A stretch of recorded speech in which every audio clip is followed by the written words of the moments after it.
안녕하세요. 애나쌤입니다. 혹시 아이가 단어 시험은 곧잘 보는데 단어를 금방 잊어버려서 걱정되시나요?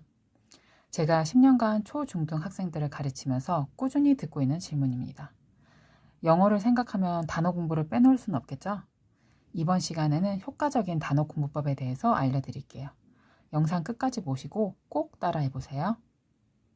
먼저 단어 공부를 하려면 교재가 필요하겠죠? 아이의 수준에 맞는 어떤 단어장이든 상관은 없습니다. 하지만 이렇게 단어와 뜻만 있는 단어장은 권해드리지 않습니다. 왜 그런지 단어 하나를 예로 들어볼게요. 이 rule이라는 단어를 네이버 사전에서 한번 찾아볼게요. 단어장에서는 규칙이라는 뜻밖에 없었지만 이 규칙이라는 뜻도 경기, 특정 상황 등 다양한 방식으로 사용되는 걸 볼 수 있습니다. 그리고 규칙뿐만 아니라 통치하다라는 의미로도 쓰이고요. 이렇게 하나의 영어 단어가 다양한 의미를 가지고 쓰임도 다양합니다. 그런데 단어 뜻만 적혀 있는 단어장에서는 영어의 다양성을 절대로 익힐 수 없습니다. 그래서 꼭 예문이 있는 단어장을 선택해 주세요. 이번 시간에는 학원에서 많이 사용하는 단어장들 중에 하나를 보면서 설명드릴게요. 워드마스터인데요. 학원에 몇 년 다녔으면 한 번쯤은 공부해 봤을 거예요. 익숙한 단어장으로 설명을 하면 더 이해가 잘 될 것 같아서 선택한 거지 이 단어장이 가장 좋아서 보여드리는 게 아닙니다. 다시 한번 말씀드릴게요. 예문이 들어있는 어떤 단어장이든 상관없습니다. 여기 내용을 보시면 좀 희미하긴 하지만 단어, 뜻, 예문이 있죠? 그런데 보통 아이들이 공부할 때는 단어, 뜻 이렇게 간단하게 공부합니다. 제 시험을 안 볼 정도로만 빨리 공부를 끝내고 싶어서예요.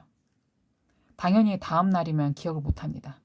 심지어는 시험에 맞았어도 수업 시간에 물어보면 그새 잊어버리는 애도 있습니다. 그럼 어떻게 하면 효과적이고 좀 더 오래 기억할 수 있을까요? 첫 번째로 꼭 단어의 발음을 알아야 합니다. 교재를 보면 QR코드가 있고 여기로 들어가면 각각의 단어의 발음을 다 들을 수 있습니다. 단어를 듣기만 하는 게 아니라 꼭 소리 내어서 발음을 해봐야 합니다. 아이들이 듣기만으로도 발음을 안다고 착각을 합니다. 여러 번 듣고 나서도 읽어보라고 하면 못 읽는 경우가 많습니다. 발음을 정확하게 모르게 되면 나중에 듣기를 할 때도 아는 단어인데 안 들려서 틀리게 됩니다. 꼭 듣고 소리내서 읽어보세요.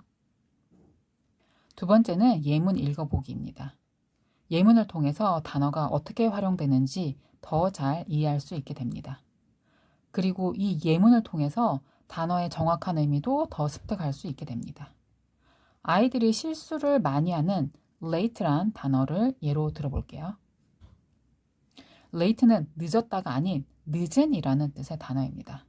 그런데 나는 늦었다라는 문장을 써보라고 하면 대다수 아이들이 처음에는 I late라고 씁니다.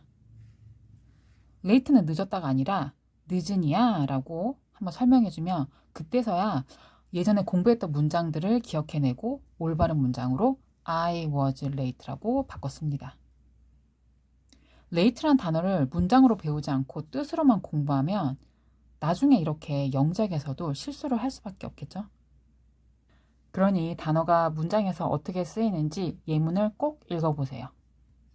세 번째는 복습하기입니다. 망각곡선이라고 들어보셨나요? 네이버에서 검색하면 다음과 같은 그래프를 보실 수 있습니다. 반복하는 횟수가 많을수록 장기 기억으로 갈 확률이 높아지는 게 보이시죠? 그렇다고 단어를 매일마다 복습하라고 하면 할 학생이 많지는 않을 겁니다. 이렇게 한번 해보세요. 첫째 날에 데이 1, 2를 공부했다면 다음에는 데이 2, 3 그리고 셋째 날에는 데이 3, 4 하루씩 겹쳐서 공부하면 공부에 부담감을 주면서 저절로 복습이 될 겁니다. 그리고 일주일에 하루는 새로운 단어를 공부하는 게 아니라 꼭 그 주에 공부한 단어를 복습합니다. 이렇게 단어를 공부하다 보면 특히 잘 외워지지 않은 단어들이 있을 거예요. 꼭 표시를 해두고 1, 2주 간격을 두고 반복해서 공부해 주세요. 이렇게 발음 공부, 예문 읽기, 복습하기 세 가지를 단어 공부할 때 꼭 해보세요. 기억할 수 있는 단어의 수도 늘어나고 단어의 활용도도 좋아질 거예요. 다음에도 영어 실력 향상에 도움이 되는 내용 가져오겠습니다. 구독도 해주세요. 감사합니다.